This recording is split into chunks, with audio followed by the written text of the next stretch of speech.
And welcome to Licensing Subcommittee. My name is Peter Gray, Governance Officer at Hackney Council. I'm just going to start by reading out some points from the protocol for remote hearings. Please only speak when invited to by the Chair. If you wish to speak, please raise your hand and direct all communication via the Chair. Please ensure that your mics are muted when you're not speaking. When speaking, be succinct and do not exceed the allocated time frames highlighted at the start of the hearing. If you're referring to a specific page or picture in the report, refer to the page number. If you are having technical difficulties, please use the chat function. Please do not use the chat function for putting formal questions to the subcommittee. Any persistent disruptive behaviour will result in removal from the meeting. Once the application has been considered, please leave the meeting. Please do so promptly so that the councillors will have an opportunity to deliberate and make a decision on the application. The parties will have each party will be notified of the decision in 5 working days. Please could I ask the subcommittee to appoint a chair? Councillor Bell, I propose. Thank you, colleagues. Councillor Conway? I second Councillor Bell. Thank you. Thank you very much. So, in terms of apologies for absence, we have apologies from Councillor Patrick, whom I'm substituting. Are there any declarations of interest? No, none to be made. None, Chair. And No.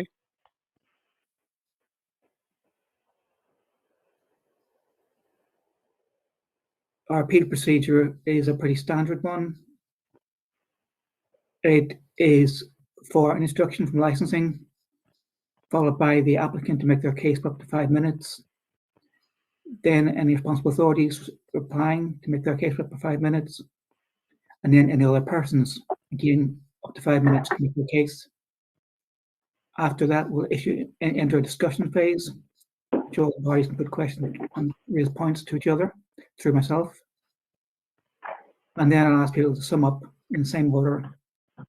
And then we'll ask you to leave us while we make our decision. You can get a summary decision by contacting licensing tomorrow morning. And we aim to get a full decision out within 5 days, approximately. Sorry, could you just repeat that bit? How long is the decision take? You'll be able to phone licensing service tomorrow morning and get a summary decision. And we'll aim to have the full version written up and sent out within 5 working days. Thank you. So, for this hearing, sitting with me are Councillor Sophie Conway and Gilbert Smith, Amanda Nice, our legal advisor, and Peter Grays, our committee officer. The parties I'm expecting to hear from are Mr. Marshall on behalf of the applicant, PC Atkins on behalf of the police, and Mr. Julian Izzo as an other person objecting. I can think all the parties are here. Mr. Izzo, can I check? Can you hear us?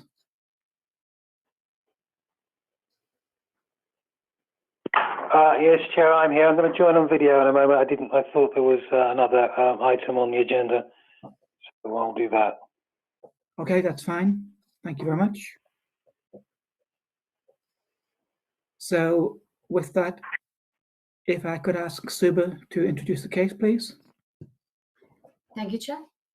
Licensing Service on receipt of an application for variation of premises license under Section 34 of the Licensing Act 2003 for timber, 8 Stock Newington Road, to include recorded music and performance of dance, and to extend supply of alcohol for own sales, as stated within the report. Representation remains from the police and from other persons. We have received additional information from the applicant and from other persons, which has been circulated. I have nothing else to add. Thank you, Chair. Okay, Mr. Marshall, I'm sure you understand this, but the major issue here is it's within our special policy area and appears to be a substantial extension within that area, and is the onus is on you to convince us to make an exception to the special policy area. So with that, you have your 5 minutes to make the case for Tim Barr. Okay.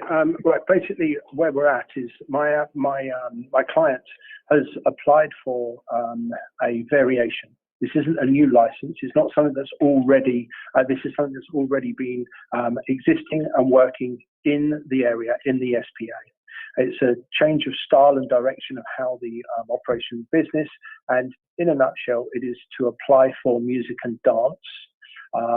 And also the opportunity to extend the licensing hours from midnight till 1 o'clock and then from 2 o'clock till 3 o'clock at weekends.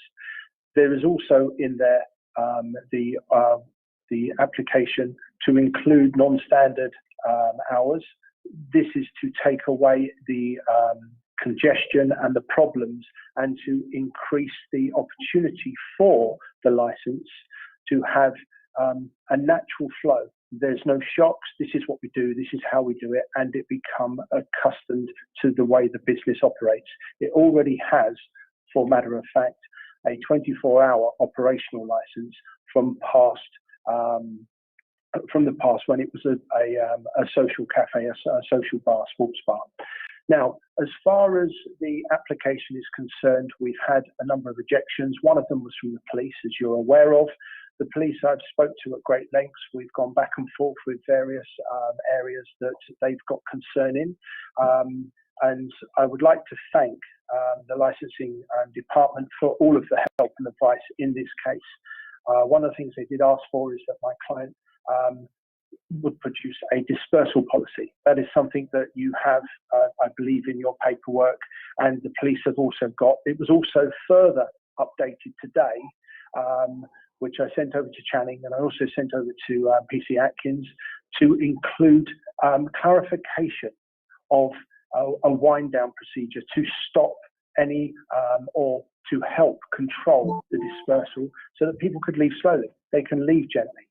On top of that, they did ask that my client join the pub watch. I spoke to Kerry. We got them logged in, and we've also benefited from that meeting in November, and it's an ongoing now that they are part of the pub watch crowd.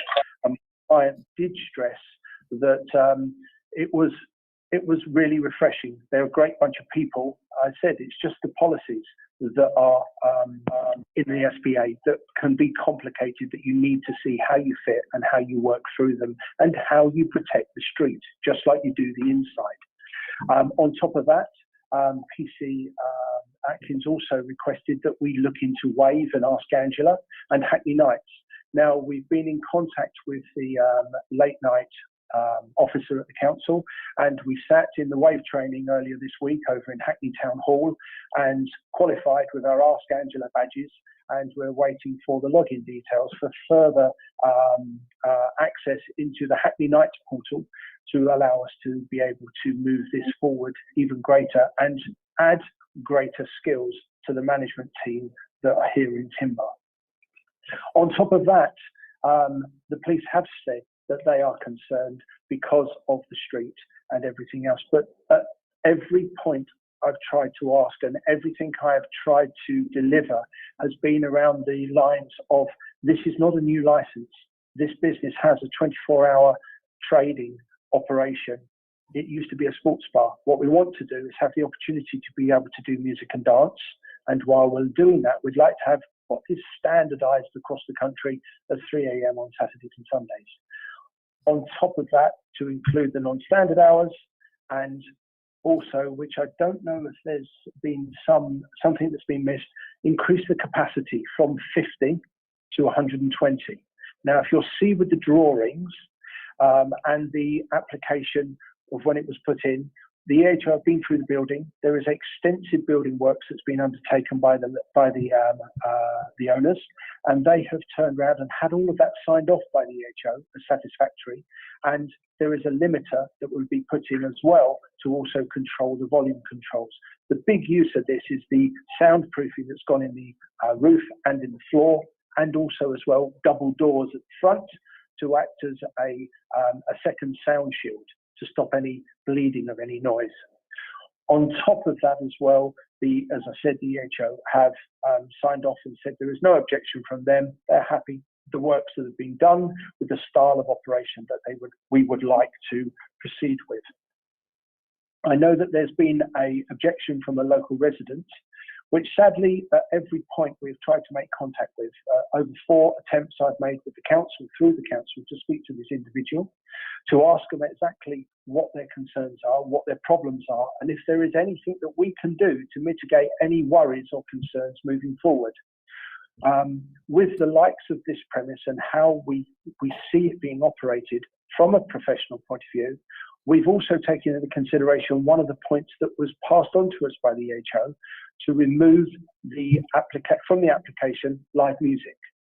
So that's been struck off because we do believe that the local resident had requested, oh, we doesn't want live music, this, that, whatever, and however else. But because we have not been able to make contact for whatever reason they see fit, we haven't been able to explain ourselves, or more so than that, understand where their concerns are. I need to ask you to bring your remarks to a close. Pardon me? I need to ask you to sum up now and bring your remarks to a close. I'm sorry, I missed that. I need to ask you to bring your remarks to a close. Okay, yep, sorry. Just 2 other things and then I'll wrap it up. One of the things, there are a number of pictures that were sent over to us. If you'd like me to go through them, I will do. I can answer all of those. Some of them are a little bit bizarre, but some of them as well have standardized answers. I just don't get why they were sent, 1, too late, and 2, for what reason. And the third thing, and this is the big thing of the lot, is there is a streetscape that's being created because of the accommodation that's being built and the 5 new supermarkets that have been added onto this strip. In that, there was a reason for people moving into the area, hence why the supermarkets are coming, because of the large accommodation. But there is a night scene. This isn't Wood Green. It's not a shopping retail district. It is and has a great level of appreciation in London, and more so in Hackney, as being a good night out. And we would like to continue with that in this area and have, in any way, shape or form, used every bit of information we've been given and every opportunity to take up training to move forward with anything and everything that the police and the local council have accepted. My client is in the community. He's from the Turkish community, but he is part of Dalston. And he just would like to see the opportunity to be able to trade with a music and dance license into an hour that he feels is sufficient, with options, and everything is on the table to be able to work out a solution. Okay, you haven't really given me much of an argument as to why we should breach our special policy area, but I think I'll allow you to think about that for the moment. I'll allow you to think about that for the moment and come back to it in the discussion phase. Okay. One point of detail, you referred to an operational license. Do you mean planning permission? No. What type of license then? Well, our business license is 24 hours, and our alcohol license is from 10 o'clock till currently 10 o'clock till 12 and 10 o'clock till 2 at weekends. But what are you referring to as a business license? Well, we can open the business at any point during the day. Under what license? On our license itself, we have 2 hours, don't we? We have 2 hours of operation. One of the operations is for alcohol, and the other is the operation for the business. Okay. Colleagues, have any? And that's where with the policy that I sent over, the dispersal policy I went over for clarity, is that there could be some clarity added within the conditions that would give the police understanding that there is a 1 hour wind down time for the music and the alcohol to be finished, so people can leave slowly and under their own steam. Another thing, which, as you're aware, is changing, is the night train. It will start from Dalston just before Christmas, which will give another opportunity for people to leave the area quickly and also safely. Okay, do colleagues have any questions at this stage for clarification? Kaiser Smith? Yeah, I'd just like to, I mean, it's very unusual to have standard hours, kind of 24 hours a day, every single day of the week. So I'm not sure where that came from. This license is 2011, I believe this was granted, wasn't it? Yes, sir. Yes, sir. It was. Yeah.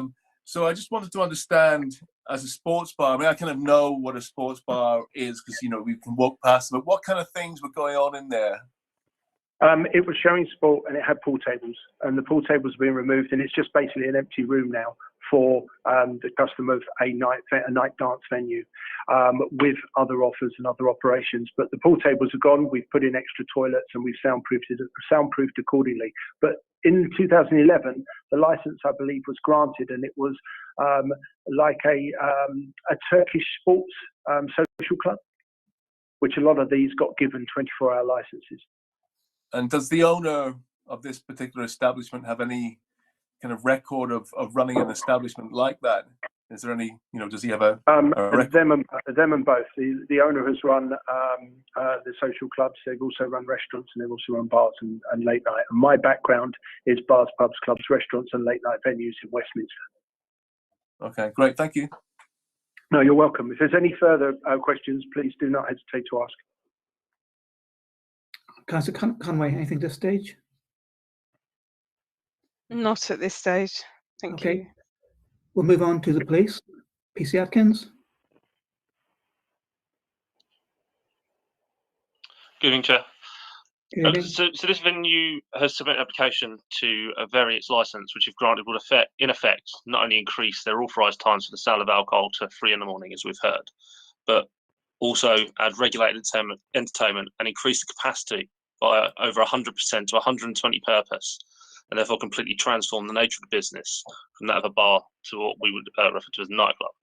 The venue sits within the Dalston Special Policy Area, where we do see regular incidents of crime and disorder.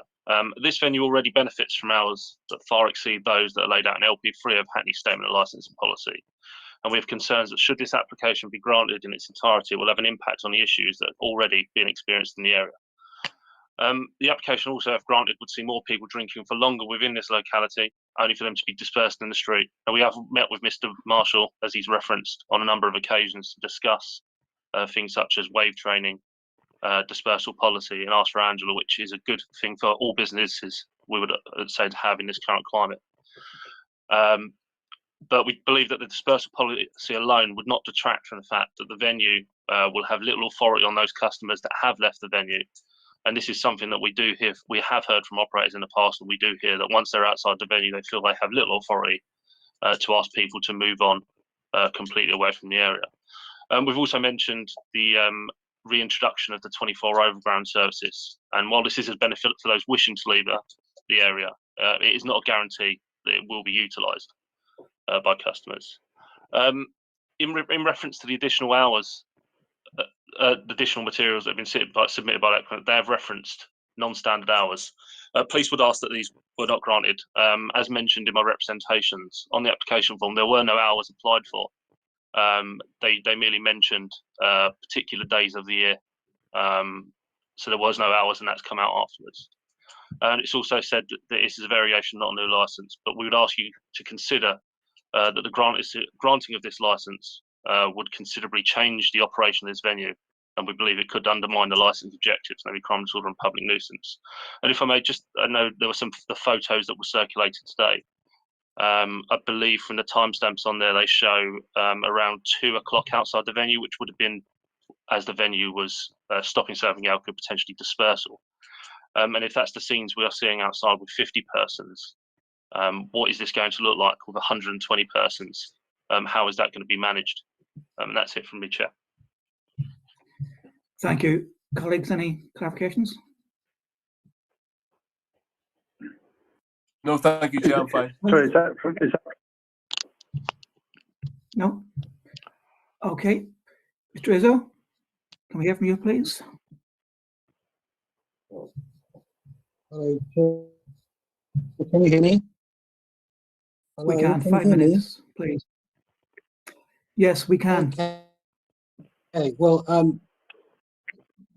thank you, Chairman. Right, okay. Well, first of all, I want to emphasise this is a residential area, and residents live here. Lots of residents live here, including me. I live almost opposite this premises.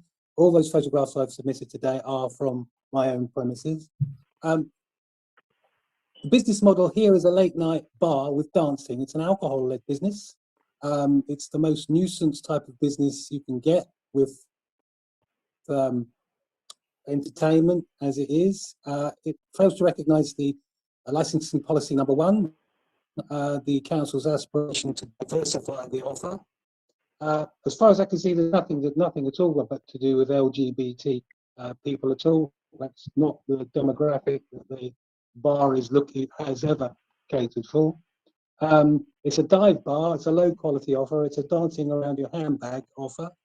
I can give you a little bit of history. The original license was procured by convicted fraudster Mansour Boyrez, and it was started off as an ethnic social club, and that's why it has the hours it has. It closed for 2 years when the lease was forfeit. Opened as Tim Bar in January 2020, and it was immediately very much a complete nuisance, with very loud noise breakout, very noisy dispersals, a complete failure to recognise the area, the character of the area, the people living in the area. No entertainment licence at all, but that was completely ignored. No claims were asked for. One of the photos you have there is timestamped the 25th of July 2020. That's just after the lockdown, the first lockdown was ended. There was no social distancing. There was complete and utter disregard for everything. Recent paragraphs there, you see that there's a 3rd of October, there's a backdoor dispersal. So I think the applicant was having a secret kind of thing going on there, a lock-in. And one thing you'll see there is a dispersal from literally Monday morning, so Sunday night, Monday morning, a late dispersal going on. My view, the applicant is typical of licensees in the area. He's tried to convince me he's a good friend and a neighbour and all of this, but I don't believe he's particularly honest. And he was caught out by 2 separate environmental protection officers with noise breakout from his premises. I'm disappointed there's no officer support at these meetings from them. The applicant's now seeking to regularise, and he's drafted in this licensing agent to say all the right things at this application hearing, but you know, he's not here, and it's been a licensing agent will be gone. Mr. Rizzo, could you try to talk about the application rather than the applicant, please? Yeah. Well, all you need to know is from the intent of the applicant is this non-standard hours. I mean, Christmas Eve, Christmas Day, this is the sort of operation they want to run. So the hours are outside of the core hours. There's no mention at all of the cumulative impact policy. There is a presumption that this application should be refused. And the extent of the variation under LP10 is just ludicrous. There's no sound report. There's poor quality drafting of the EPO agreement. The non-standard conditions are completely unacceptable. The standard conditions haven't been looked at. I refer you to license policy 2.9 and the pool of conditions. The non-discretionary conditions are terrible. No designated smoking area. Smoking's not been considered. Condition contradicts condition 37 of smoking, and there's been no application for a variation of condition 37. I would suggest if you're going to have an entertainment license, you should at least put in condition N6 from your pool of conditions. A big problem I have with these kind of premises is the doors being closed. It's all very well saying we'll have the door closed except for ingress and egress. The problem is you have ingress and egress all the time. So it completely negates that, and you have noise breakout coming out all the time. That's a big problem. There's nothing here about what the stockpiling of alcohol. That's a big problem with these operational hours. There's nothing to stop people stockpiling alcohol. I think that's what happened, probably what happened on Monday morning, although I wouldn't put it past this licensee selling alcohol after authorised hours. I've looked at the poorly drafted policy. They're not very much. Okay, I will, yeah, certainly. Doesn't make any sense. Could I say something in defense? defense? Instructions or the observations. They're not even When we come back to that, yeah. They're not even proofread. They're not even proofread if you read it. It's really poor English. And most of the dispersal in this case will be a noisy taxi dispersal. One last thing, on the licensing update, I think all of that is just window dressing. You're quoting Robert Gendridge, it's consistent. I mean, look at the things, for instance, look at the movement of bins. And one they're kept to a minimum, and the other one it's at a reasonable time. You have a condition about moving bins. It's going to be a proper licensing condition. All in all, this is a really poor quality application. There's nothing about the cumulative impact, and there's stockpiling of alcohol, and there are big Okay. problems with this, and a Thank you, really Mr. poor Hill. track record from the licensee. You're welcome. Thank you. Okay, so I will give you a chance to come back and those remarks in a minute. In a minute. I'm Wait, absolutely wait, flabbergasted. wait. In a minute, I will do. But first of all, just to take out the two main issues that I see outstanding are the issues about these non-standard hours, which we deal with probably very quickly. And then again, the much, much bigger issue, the crucial issue here, which is why we should allow such a massive extension within our SPA. No, And I we need to- understand that. So I will give you to come back now, because obviously Mr. Izzo said some things that obviously you have a right to disagree with. Well, I got the pictures at midnight last night, and then again this afternoon. And the date stamped. There's one there that's date stamped the 25th of the 7th, 20. There are people on the pavement. There are people outside. I can't go back into that. I don't have any details. I'd need to go back and have a look. I get that one. But there are other pictures here. This one here that is from the weekend, which is the one that's ending in number 21 underscore 18. This was 6 o'clock at night, I believe. It wasn't, they were no customers of ours. They came from the Fenerbahce bar that's 2-3 doors down the road. After Fenerbahce had just won 6-0 against their closest rivals, Galatasaray, and they were coming up the street. I can't in any way, shape or form say that I could or would. I fear you're misdirecting yourself. Right? I fear you're misdirecting yourself. And it's a picture that's taken from outside the building as the people are basically celebrating their team beating their closest rival 6-0 at 6 o'clock in the evening. But we don't need to go through each photo.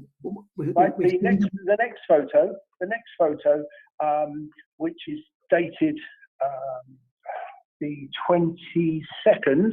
If you look at this one, you've got 4 to 5 people from the venue. You've got people crossing the street and some people walking through in the middle, and we're being to blame for apparently a street scene that everybody's come outside the premise. Mr. Marshall, again, it's not that it's not relevant. It's that I'd like to see the wider remarks Mr. Izzo made. No need to go through each photograph. Well, no, because some of the other ones, this one here, there is a back exit, there is a back alleyway on this street that opens up to all of the venues, and it's also dated where the cars are parked on the road that goes down beside us. This is dated on the 3rd of October, and it's dated at 4 o'clock in the morning. The place wasn't even open. Wider issues. If that was the issue, why was that reported back to the venue? If that was the issue, why was it reported back to the venue by either the temporary event notice officer or by police licensing? And then this one before Monday morning. We will be giving very limited amount of weight to the photographs. Well, there's only one more photograph, and this one was the cleaners were in, and they were clearing up, and this person's come back to collect the birthday cake from a private party that was going on the night previous. And you can see he's walking out with the cake on his shoulder to get back into his car. There's no lights on, the outside lights are off, the blinds up, and the door was open to allow him through, and the cleaners were inside. And again, It just showed that Julian, and we've had a number of cases where Julian has come up to the venue. We had one incident where the owner had... I'm muting you on that occasion because I'll give you plenty of guidance. There was no point in obsessing about the photographs. It's not about the photographs. It's about why we should allow this application within our special policy area. That's the key argument. Anything else really wasn't that relevant. We will give the photographs what weight we attach to them, but they will be relatively minor in overall decision making. So you needed to concentrate upon the big issue of why we should allow the extension within the SPA. And we haven't yet addressed that, I think, at all. So we're in the discussion phase. Do colleagues have any questions to any party? Councillor Smith.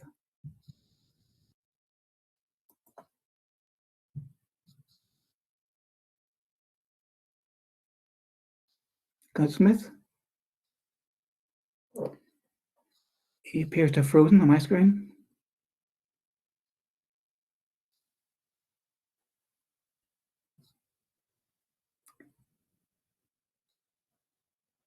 If you could hear me, Councillor Smith, you might want to leave the call and rejoin. Nope, you're back with us. Yeah, I can hear you now, Chair. Thanks. Maybe Councillor Conway's got some questions before I come in, Chair. Yes, Councillor Conway.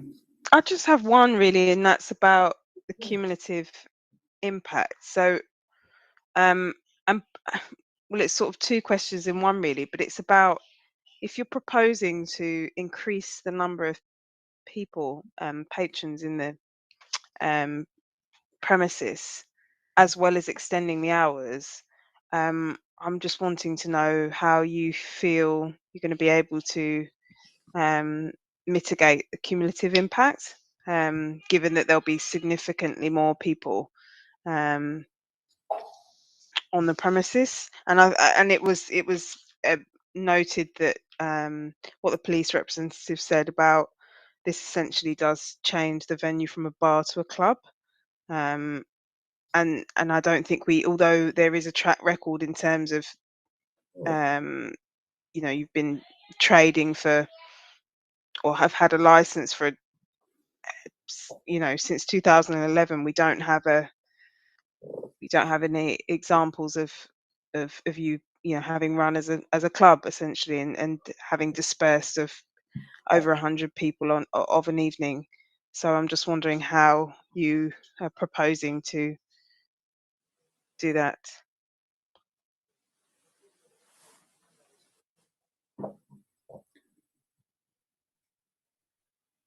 I'm afraid we can't hear you again.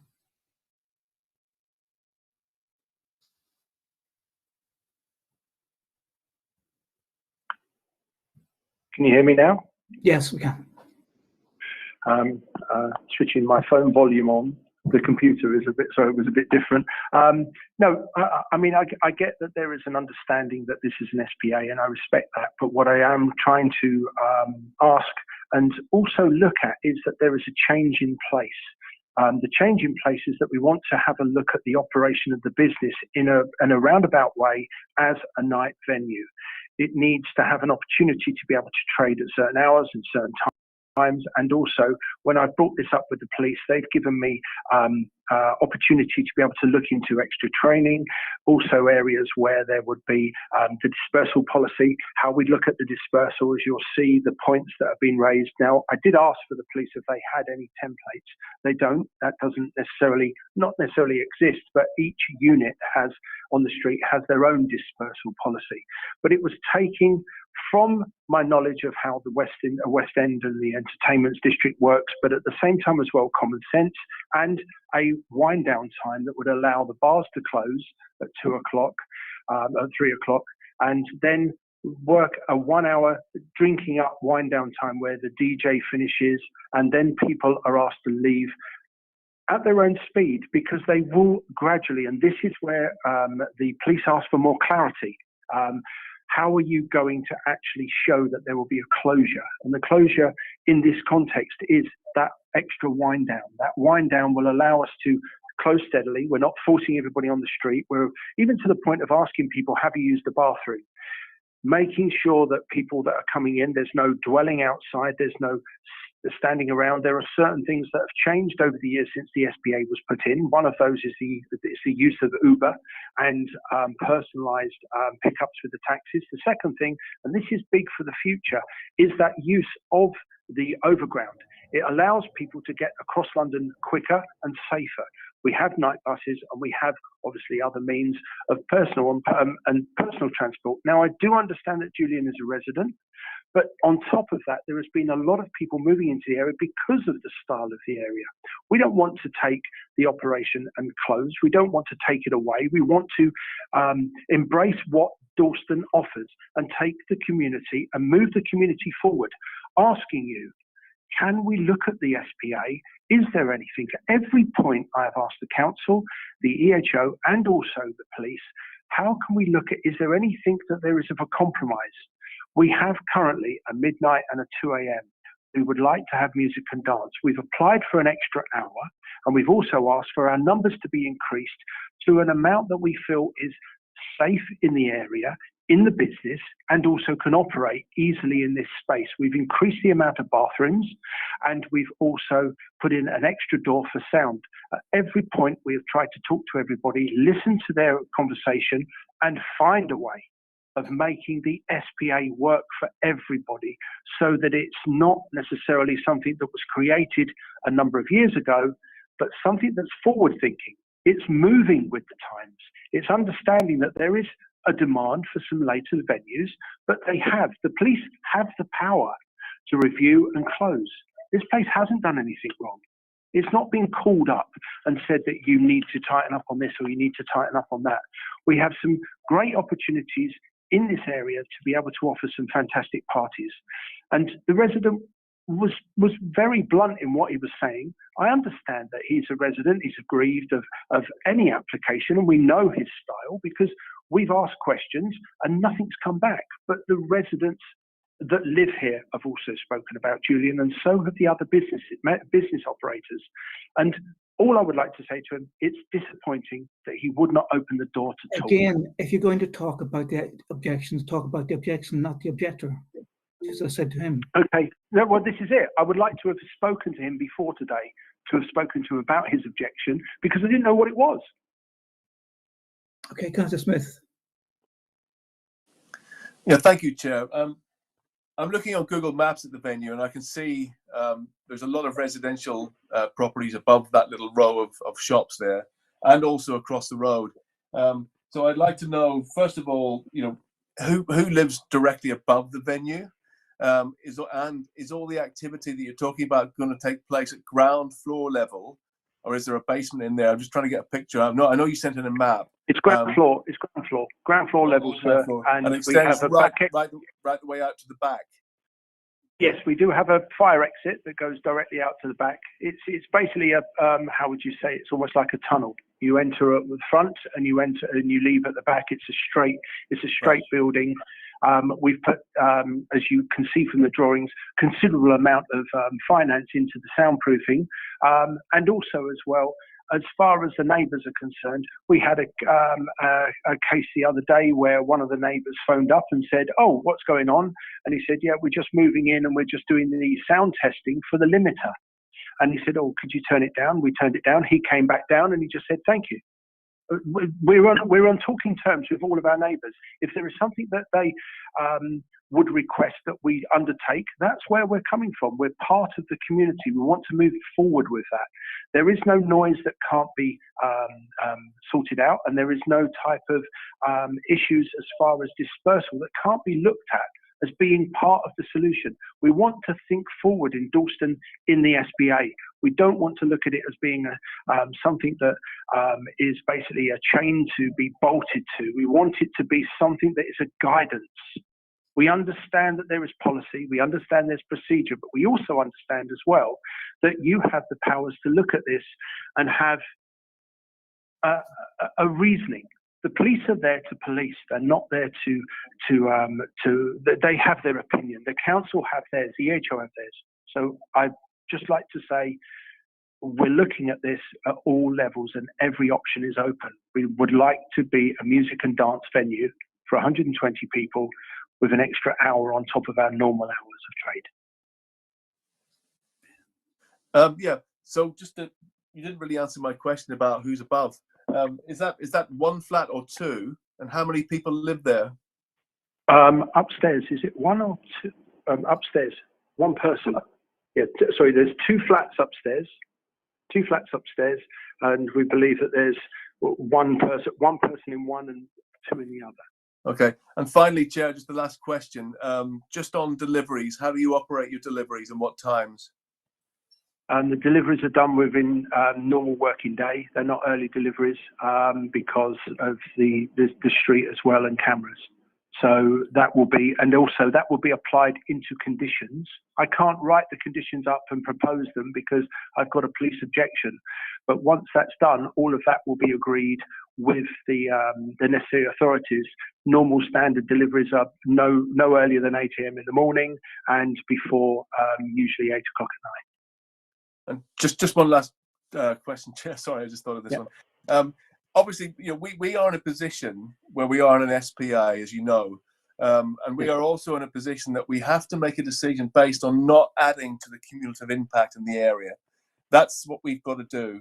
And we get all the arguments around the nighttime economy and Dalston being a kind of up and coming place, and all the rest. We get all that, but we do have a policy which is the SPA. So this is very difficult. So I'm going to give you another chance to sort of to really tell us how you would plan to stop that cumulative impact, which is very difficult because if you're going to be increasing the venue from 50 to 120 or whatever, that's a really tricky one, and obviously what we don't want to happen is for residents to be their quality of life to be affected by this in any way, really, and also we need to back the police up on this too, so just go ahead and just try and convince us that which is a really hard one for you, I'm afraid. Anyway.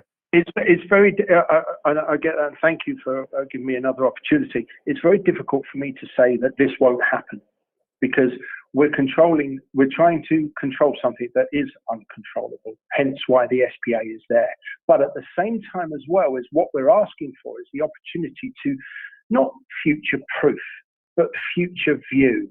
We want to be able to, we've just done the WAVE training. We've also looked at the portal and everything that's there in Hackney, and we've got measures with a dispersal that is not limited by in any way, shape or form what areas can be taken into consideration. The use of asking the customers to leave quietly was always a thing, and that's a thing of the past. What my client has realized from all of this process over certainly the last year, with the reopening up and all of the refurbishment and bits and pieces, is you're now responsible for the outside just as much as you are for the customers inside, right? You're responsible for them leaving. You're responsible for them getting home. This is where WAVE and Ask Angela and the areas where we're now responsible for what is next. So asking people to please respect that is something that we want to be part of that community moving forward. We've got a large venue across the road from us with Earth. We've got restaurants all around us. We've got residents that have moved in and moved out. We've got residents that have stayed. But at no point have we not left our door open or the phones on for people to call if there is a concern, a problem, or a grievance. What we haven't had is anything escalate to council. What I would like to say from the dispersal policy going forward is that this needs to be something that is the beginning. It's something where we reduce the music slowly to allow people to not have to shout when they leave because they've had obviously loud music on. And normally we have that process of people, if they're in a loud venue, they speak loud when they leave. They leave in small numbers like they come in small numbers. They also leave quickly, but they leave efficiently. We ask them, have you used the bathroom? Because there are no public toilets in Dalston. And the last thing we want is to have people urinating in other places, because that's not something that I like. I've ever, in any way, shape or form, thought that that is an option. That needs to be sourced by the operators. And that's something that's in the dispersal plan and trained into the door security. Now, as far as the rest is concerned, the big issues here are making sure they're not taking glass onto the pavements, making sure that the numbers are reduced and they've got time to leave. They've collected their bags, they've collected their belongings, and they're leaving safely. The thing with the SPA is about moving the system into the best operating system it has. I'm sure that there must be a reasoning behind our argument that we would like, and we are willing to listen, and we are willing to learn, and we are willing to operate within the structure that you apply. The conditions are something that I will go back and forth and make sure that the local authorities are happy with. That also, as well, and I understand that Julian has got a great knowledge of the licensing industry, something that I get where he's coming from. We've seen him up and down the street taking his photos. I get that. And I am appreciative that I have across the road from this venue a resident that is very diligent in good standards of operations. And that's what I would like to say, that Timbar is wanting to and applying for an extension, knowing Okay. it has to be better than the past in Okay, Dalston. thank you. I'm going to call Mr. Izzo at this point, but just a warning, please talk about the application, not the applicant. Yes, sorry, sir. Sorry, Julian, this is nothing personal. I was just, right? Mr. Izzo. I know I don't take anything personally. I'm just a resident. I'm no licensing expert. I'm just trying to get a quiet night's sleep on occasion. I'm not going to refer to the applicant as such, Councillor, but obviously the management style and how the applicant has run the premises is relevant. In terms of the application, I hear what the applicant's agent has said about the outside, but there is no smoking area designation here. It is referred to variously in various documents that have been produced, but it's not actually on the licensing plan. So it seems to me that if you're going to have talk about a smoking area designate, you're going to actually designate a smoking area, which you haven't done. The smoking area, Julian. The The back smoking area area. at the back, well, there's a lot of drugs. Can you speak? Let him finish. Sorry, sir. Yeah, the back alley at the back is unlit. It's an unadopted road, and it's basically full of drug dealers. Very much a local problem in the area. I'm sure the police are aware of it. The problem I have with this place is being very noisy. Very, very noisy until the environmental protection officers basically found out about it, and then this licensing application came in. So they're only really applied for this as soon as they were found out, and they're going through the motions of making it look good. But I'm not convinced because it was such an and they were completely ignored completely ignored the effect they were having on the area. No issue here. Nobody's the applicant hasn't concerned about the stockpiling of alcohol, which I think is a real issue. I don't know about this birthday cake. It sounds a good excuse to me, but the bottom line is there was a noisy dispersal on Monday morning at 1:30, and I could have done without it after a noisy weekend. And this premises will act as a magnet, will attract patrons from other premises in the area that are conforming with the spa hours. So some other premises which are being refused these hours, which are extravagant, and these non-standard hours, which are extravagant, and they will be closed, and their customers will come out and think, oh, look, this place is open. I can hear music coming out of here. I'm going to go in there. And it's clearly going to add to the cumulative impact in that sense. And it's clearly going to add to the fact that there are other venues in the area and with tents and so forth.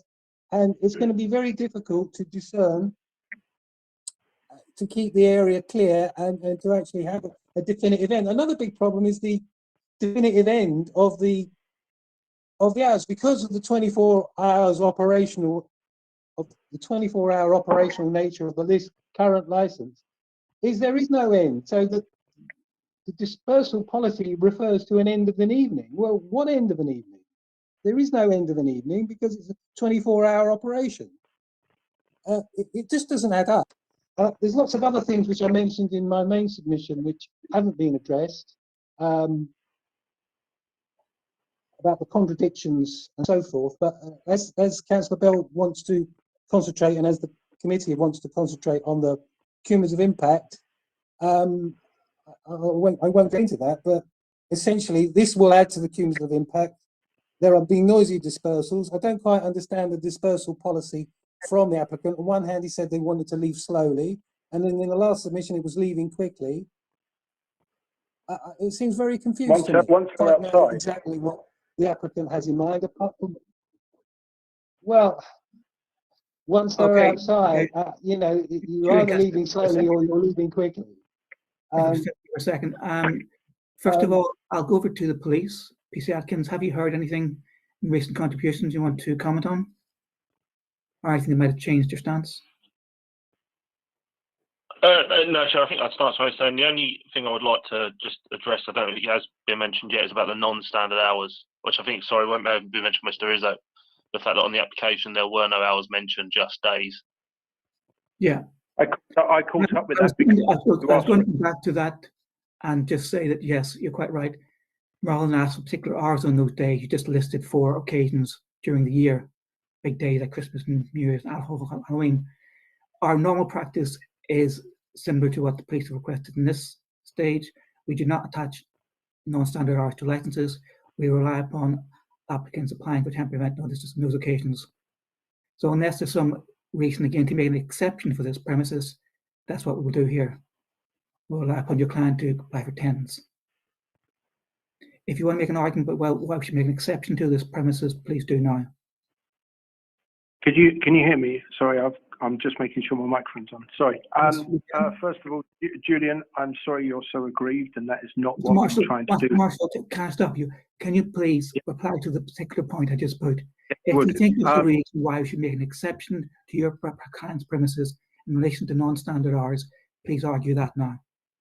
The case of putting them, asking for them is pure and simply for consistency, so that everybody knows that on those dates or those timings, the night before a bank holiday or Halloween, Christmas Eve, New Year's Day, etc., New Year's Eve, the police know consistently we are open to those hours, rather than having to go into the pots of application and changes and various other bits and pieces. It allows the temporary event notices to be used as and what they are, and that is temporary, not in this case for a business that is predominantly a late night offer.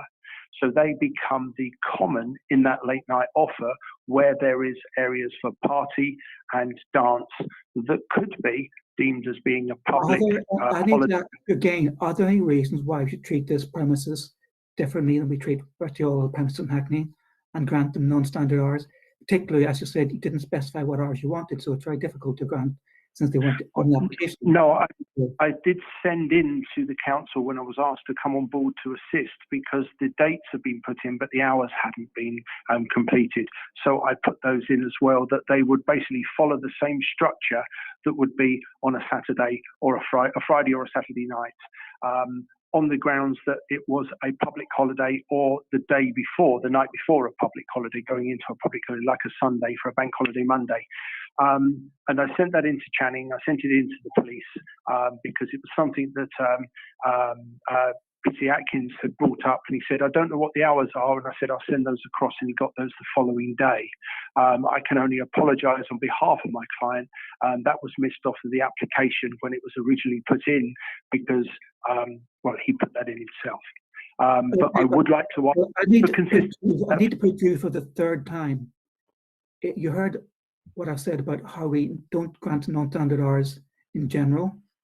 How the police much prefer people to operate on temporary notices. For the third time and the final time, why should we treat this premises differently from other premises in that respect? Because basically, as I said, it's because then the police will know that on that night or that date, this place will be open to those hours. It becomes consistent, like we're open for this amount of hours on a Monday or that amount of hours on a Friday. When it comes to those public holidays or the day before a bank holiday, it becomes common. And right. That then allows the usage. Quest, you actually answered that, and you didn't answer it again, because you heard the police say they don't like operating that way. They prefer operating. I mean, I get that. I can only say that we've asked for it. I get that the police don't like. I'm going to give you one final chance. One final chance to explain to me why we should treat this premises different from other premises. I'm asking because the application is today. It's not when the original SPA was put into place. And I'm looking at the street and the changing street scene. And I'm looking at customers that are requiring this from a private party and a booking point of view. And the conditions that could be applied. What has it got to do with temporary event notices and non-standard hours? Pardon me? What's it got to do with non-standard hours? Well, the temporary event notices can be used for exactly what they are, temporary events. The non-standard hours would be the Sunday or a Thursday on Good Friday, but a Sunday before a bank holiday, whereas the other days would be the public holidays that have been listed in there, like Halloween, Christmas Eve, Christmas Day, Boxing Day, New Year's Eve, and whichever. Sorry, Boxing Day I don't think was included, but New Year's Eve and New Year. So you heard me put this question 4 times. Why should treat these premises differently, and got no answer at all. I'm asking if you can treat it, and you can look at it that way. There is a reason for asking. Do that, and I've not But I heard can't give you an answer if it's never been used. I'm getting If an that's answer. the An standard argument from the police, to make an exception. Give me an argument to make an exception for these premises. the argument that I have. The argument that I have to stick to is that we are asking for that to be included for consistency, so people know. So that as we don't want people coming willy-nilly, we'll have conditions that apply to how people come in, when the last time they can come in, and how the business will operate. Those conditions also will have that non-standard hours, this place is open, so it becomes the norm. People understand that. I'm not saying it's the norm for the borough, and I'm not saying that we need to be exceptional. I am saying, could you consider it as something, because I know how much pressure the police are under with temporary event notice applications. You're clearly not answering my question at all. So we'll move on to other things. 2 relatively minor issues just to pick up on. Councillor Smith raised an issue about deliveries. Yes, sir. So we could and would, if we were minded to approve this, to put it on a condition that no deliveries before 8 a.m. and after 8 p.m. That would be agreed. That's understandable and acceptable. There are a number of potential conditions I know were agreed with environmental health. Yes, sir. The main one was the sound limiting device, be important, but there's one slight blip there in that the agreement, environmental health seems to specify 6 people smoking on the pavement outside.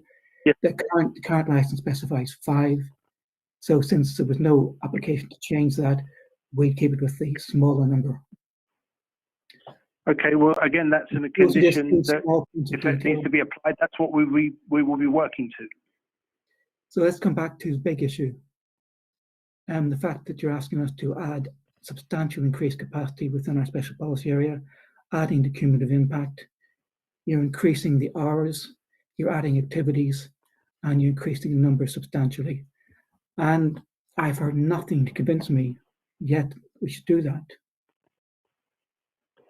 Well, we've taken up the under advisement from the police. We've done everything that the EHO have asked and more, and they are happy. We don't have any concerns from the environmental health and noise and that side.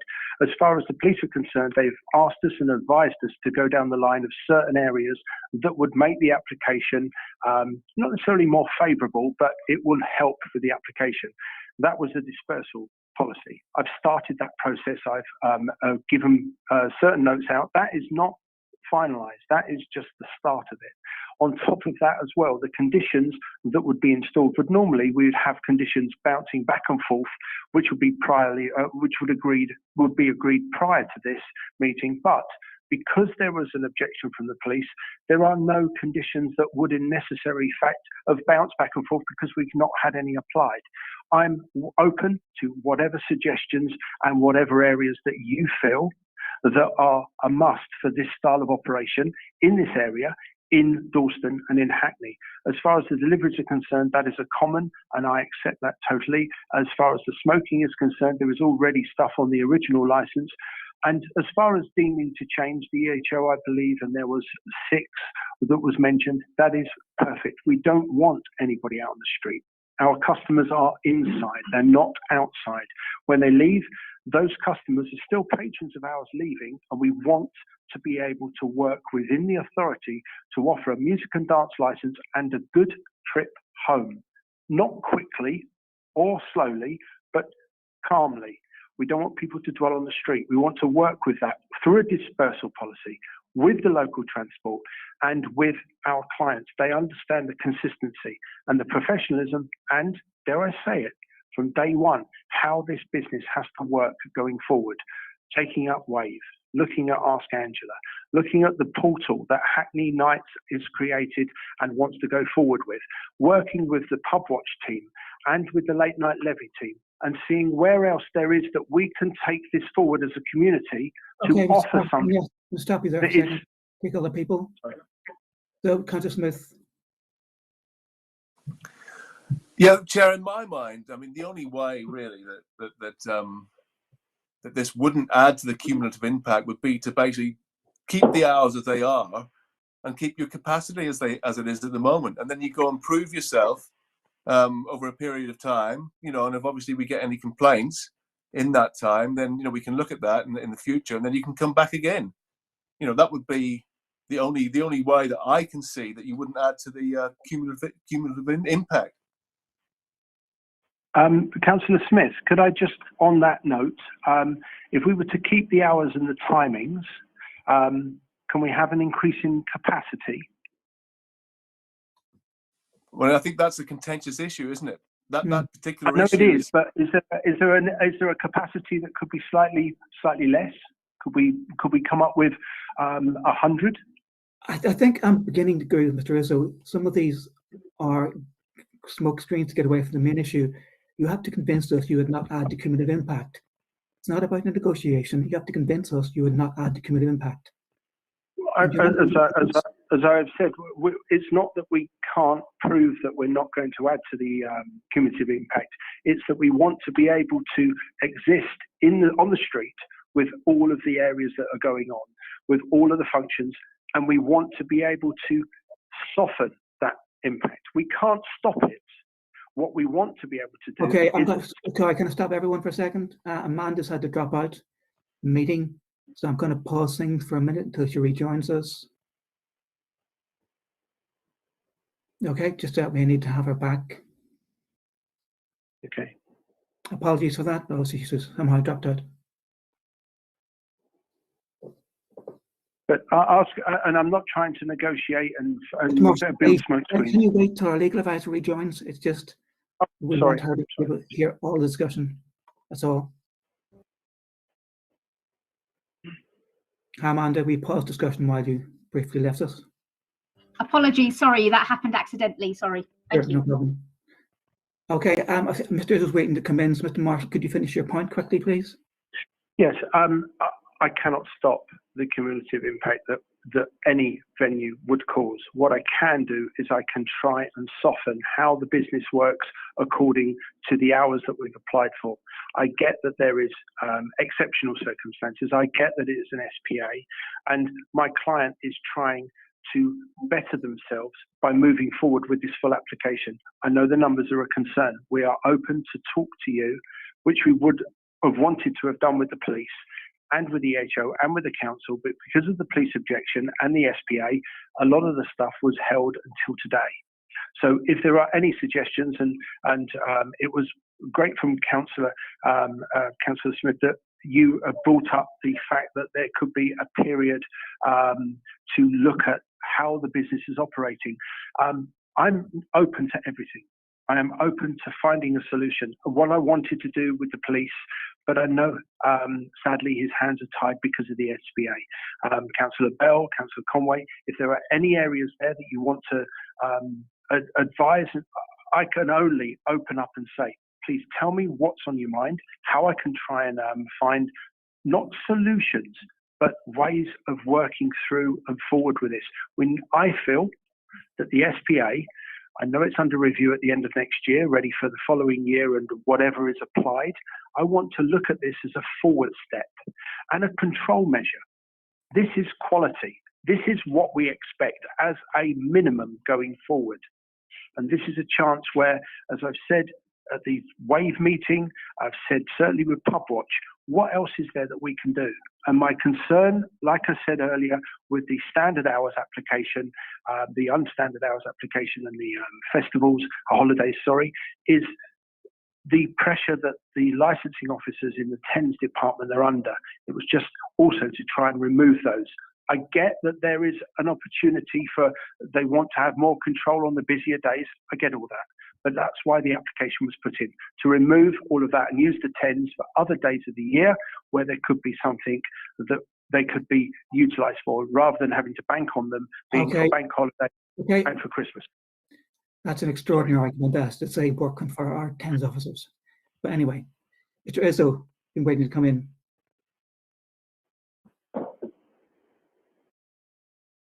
Mr. Izzo? Mr. Chairperson, can you hear me? Yes, we can.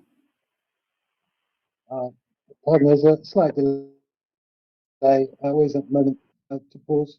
I don't want to repeat myself, Councillor. I note the applicant says they can't prove that they can't add to the cumulative impact, and I'm sure you're aware that's their burden. I think, I mean, I could really get on a soapbox like the applicant has. I won't be tempted down that road about licensing policy and so forth. I will say that this particular applicant, I think asking for non-standard hours on Christmas Eve and Christmas Day, just the intent of that, I think you just should note that the absolute intent of having Thursday on Christmas Eve and Christmas Day just shows you how utterly irresponsible this applicant thinks. I haven't heard anything about how they're going to prevent the stockpiling of alcohol, their incoherent dispersal policy, the non-standard non-pool conditions about the sound limiter, and the problem with ingress and egress and how that's going to prevent noise outbreak. I think when you hear we want to give our customers what they want on any application, councillors, that should ring alarm bells with you, because what customers want is a non-situation entirely. And they certainly don't want a license, so they don't want any interference at all. They just want to basically get drunk and do what they want. This applicant and this application needs an awful lot of work. Just as Councillor Smith says, they need a long track record of compliance and not causing any problems. I think, Councillor Bell, you've been very generous with the applicant. You've given multiple opportunities and nothing's been forthcoming. I don't really know what else to add to that. I mean, I could go drill into the detail of it and say, you know, this is wrong and that's wrong and this is awful and that's all. You know, I could go into all of that, but it would seem that you are minded to refuse this, and I can see absolutely why you would do that. I would very much agree with you if you did that. I certainly can't see an increase in capacity being of any help at all here.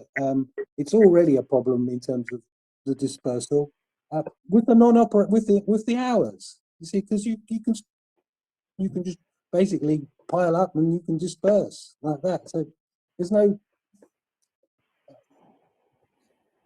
limit to this premises can present in that respect. Okay. And well, we're not moving to probably need to decision yet. review more than anything. Moving to decision quite soon. But you have heard my I concerns. appreciate that. They're adding activities that aren't there at the moment. They're at more than doubling the capacity, and they're adding extra hours. Those are substantial additional cumulative impacts. And it's a burden, as you quite rightly said, is on the applicant to prove they would not cause additional cumulative impact in Dalston. And we will give them a fine opportunity to make that case in a minute. First of all, Councillor Conway, do you have any questions or points?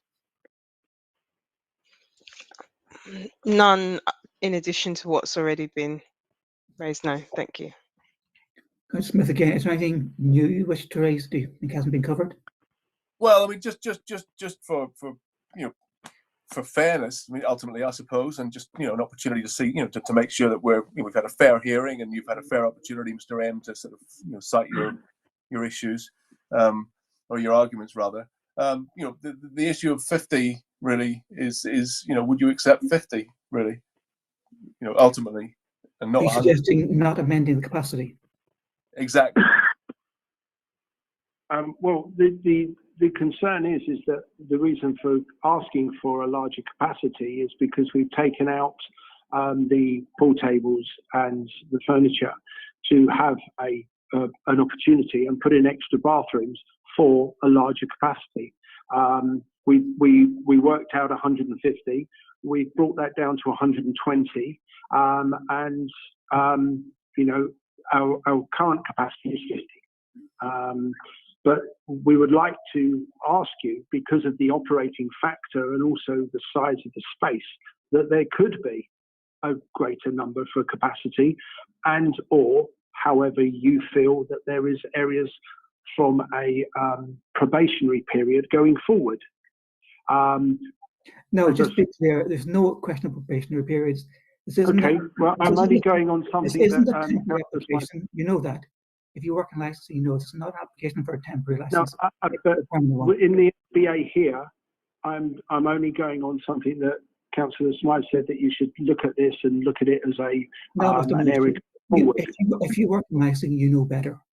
You know this is not an application for a temporary license. We did not consult on the temporary license, and we would not grant a temporary license. You know Okay. this. I think that was dishonest of you to even put that forward. Pardon me, sir? I think it was dishonest of you to even put that forward. Well, I'm only trying to look at where, because we haven't had a chance to be able to talk to the police about this before panel, because it's gone to a panel hearing. As far as the conditions are concerned, we're open to conditions being applied. We've asked for 120. I've thrown out there that, okay, can we talk about 100? And you've come back with that there will be no possible extension to the capacity. Is there any chance of meeting in the middle at 75? No, that's not Because at all. What we said is we're looking at the numbers. No Oh, sorry. cumulative impact. It's not what we said. This is not a negotiation. You needed to convince us that you would not add the cumulative impact. So you're saying that the numbers would have to stay at 50? Well, Councillor Smith indicating he might be more amenable at that level, but that's only what he's indicating, and it's only one part of the overall discussion. Yeah, agreed, Chair. And the music and dance license? Well, we haven't got around to considering those in detail yet, because you haven't convinced us there are any grounds for extending the capacity in this area. You haven't yet convinced us that there's any ground for not adding the cumulative impact in terms of the hours and the capacity in particular. The area that we've tried to follow as far as an SPA is concerned, we're arguing the case on the grounds that we would like to be able to apply for a music and dance license within our operating structure. We'd like to be able to take those hours and apply them to extended hours. Right? You're saying that the numbers will not be increased from 50, right? The additional two activities are a concern, but the numbers and the additional arts are a much bigger concern. So if we were to, and I'm not trying to negotiate the terminal hours on Friday and Saturday. If they were to stay at 2 o'clock and go to a 1 hour wind down time, that would allow us to be able to slowly move people out in small numbers. And it will also allow us to bring the operation of the business to a close slowly, clarifying with the police, like I did on the dispersal policy earlier this afternoon, that conditions will be applied that will show that there is a deliberate closure of the session, which would take away the areas that the resident has come up with as far as stockpiling alcohol within a music and dance session, which is not something that in any way, shape or form that they would consider, because it would not be in their interest short term, long term, or even as a suggestion. Right? The business can operate. It's finding the music and the dance element and how we can apply it to the business and operate it with a 1 hour drinking up, wind down time for the music and the drinking up, and allow people to leave slowly under their own steam, right, and go about their business, getting home safely within the elements that we have in this license that is currently here, with any areas of conditions that need to be added being applied accordingly under the suggestion of the panel and the police and the EHO. So we followed the rules as far as the EHO with the sound is applied. We are asking for consideration with the areas of how you would apply, how you see the application of a music and dance license. You've said that there should be no increase in numbers currently because there isn't enough proof that they can run this business the way that it is geared. But as far as the music and dance, that is the premise of what we're applying for. If there is no consideration for the change of hours, could we apply 1 a.m. during the week and keep the 2 a.m. on the Friday and Saturday with a 1 hour drinking up time applied to all days of the week? So it allows us to wind down in a controlled element. The answer quite simply was your client could have applied for those things, but didn't. Pardon me? The answer is quite simply your client could have applied for those things, but he didn't. He applied for this, what he's asking for now. Well, I know what we applied for, but we're trying to ask you whether there was any consideration. You're trying to turn it into a negotiation, which is not what it's meant to be. It's for you to convince us that you've not had the cumulative impact.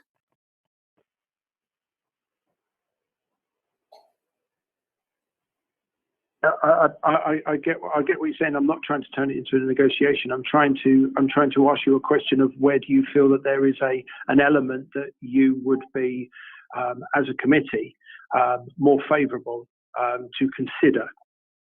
I think it's fairly self-evident you're trying to turn it into negotiation. You've tried several times and failed. Okay. I'm going to have to move us on. Are there any points left, colleagues, we think we haven't raised that we should raise? Don't see anyone indicating. Amanda, do you think there are any issues we should have gone into we haven't done? No, Chair, you just need to be completely satisfied that you have gathered the information as to whether or not the cumulative impact, how they will avoid that being increased in the Dalston area, and whether or not they're compliant with policy, and also was there an exceptional reason to grant this variation? Thank you. That's exactly what I was trying to get the bottom of. So if I move to summing up, unless colleagues have any more questions. Yeah, just to chip back in there again. I mean, you were correct in saying that as far as I'm concerned, you know, if the capacity was the same and the hours were the same as before, then, you know, I would have something to consider.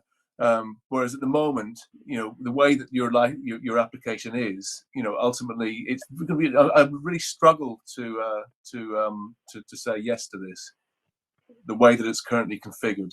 I'm just being honest with you. Thank you. So you're pointing out that Mr. Karakis could, of course, come back with another application at any stage, and a more modest application might well be more amenable to yourself. Yeah.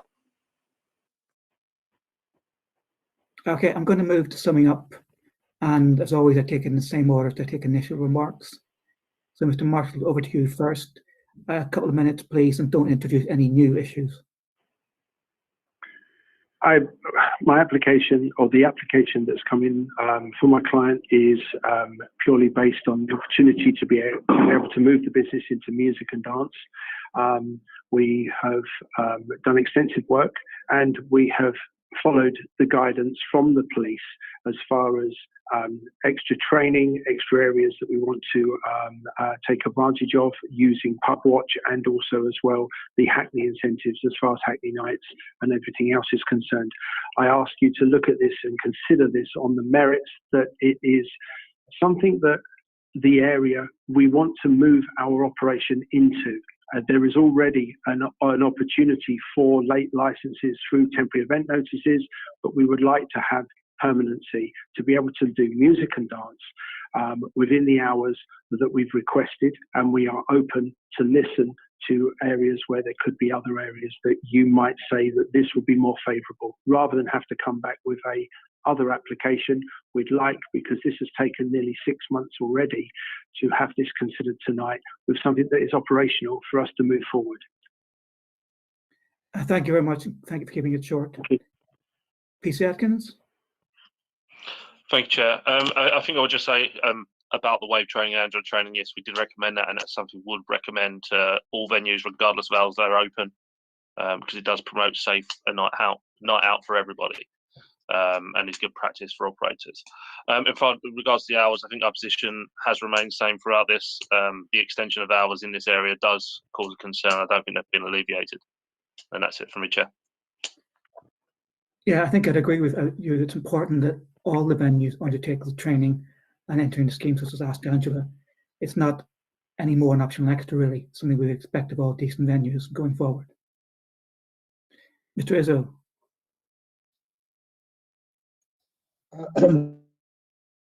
Thank you, Chair. I'll try and keep it short.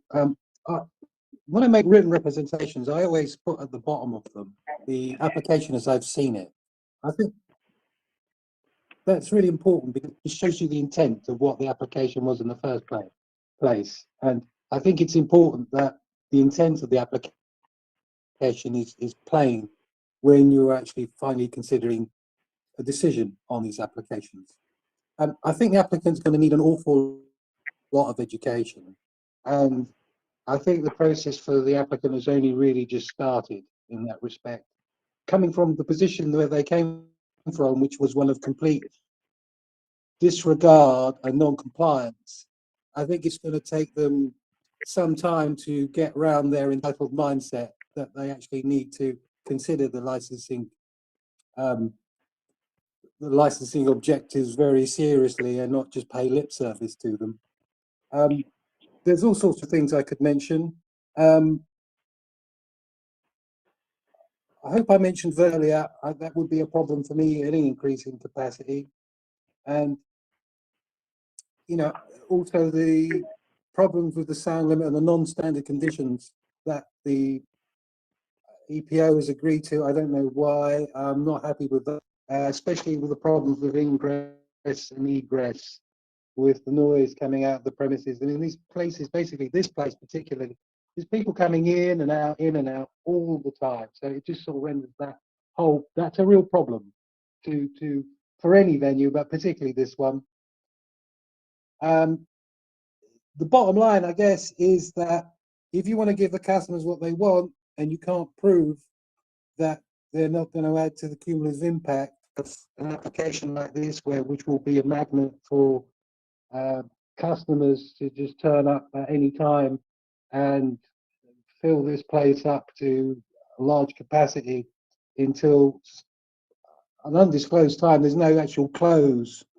There needs to be a change of operational hours such that there is an actual definitive end to this, to licensable activities at this premises, and in particular that the actual place actually closes. If you're going to make any sense of a dispersal policy or any sense of any additional materials that the applicant Could I ask you to draw has, to a close, please? provided. So I say that. Pardon? Well, Councillor, simply this will add to the cumulative impact. It's already caused me a lot of problems. I hope it doesn't cause me any problems in the future. And I would ask you to refuse this in its entirety. If you're minded to agree to any of it, I'd please think very carefully, because the materials provided don't really add up. They're incoherent. And the dispersal policy in particular, it's not even proofread. Okay, So, thank you very much. Thank you. Thank you very much. Unless colleagues have any final clarifications? No? I'm fine, thank you, Chair.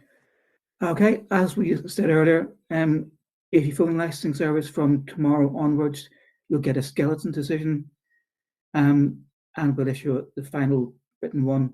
We'll try to get it within a working week. So thank you all for joining us. If the outside parties could please leave at this stage. Thank you very much. Thank you, everyone. Have a good evening. Thank you. Thank you, everyone. Thank you. Good night. Thank you, Chair. Thank you.